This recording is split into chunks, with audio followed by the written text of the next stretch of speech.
അപ്പോൾ ഈ ഒരു മുതലിന് ആ ഒരു വളയങ്ങളോ കാര്യങ്ങളൊന്നും ഇല്ല. ഞാൻ വേണമെങ്കിൽ കുറച്ചുകൂടി ക്ലോസ് ആയിട്ട് കാണിച്ചു തരാം. അതാണ്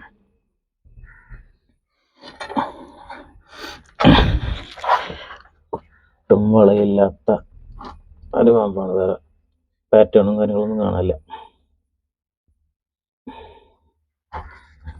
കാണാമെന്ന് വിചാരിക്കണം. ഓക്കെ, നമുക്ക് എടുക്കാം.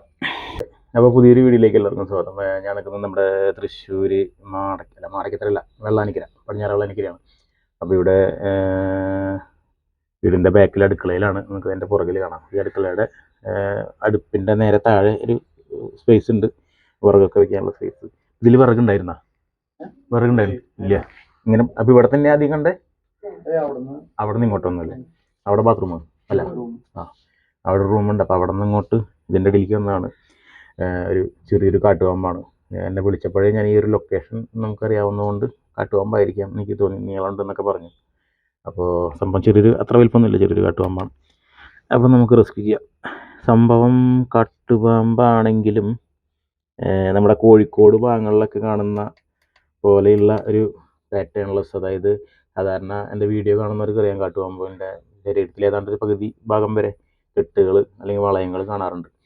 അപ്പോൾ ഈ ഒരു മുതലിന് ആ ഒരു വളയങ്ങളോ കാര്യങ്ങളൊന്നും ഇല്ല. ഞാൻ വേണമെങ്കിൽ കുറച്ചുകൂടി ക്ലോസ് ആയിട്ട് കാണിച്ചു തരാം. അതാണ്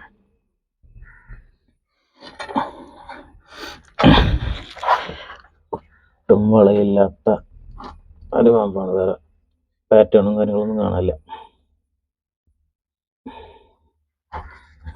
കാണാമെന്ന് വിചാരിക്കണം. ഓക്കെ, നമുക്ക് എടുക്കാം.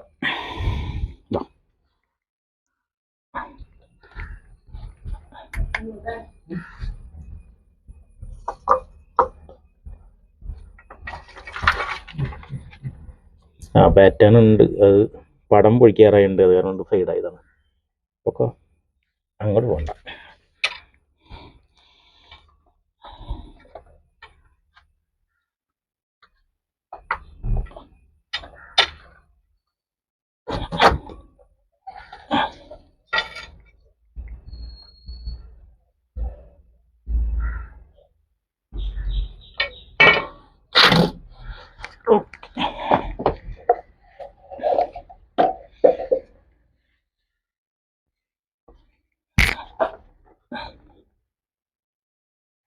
ഓക്കെ,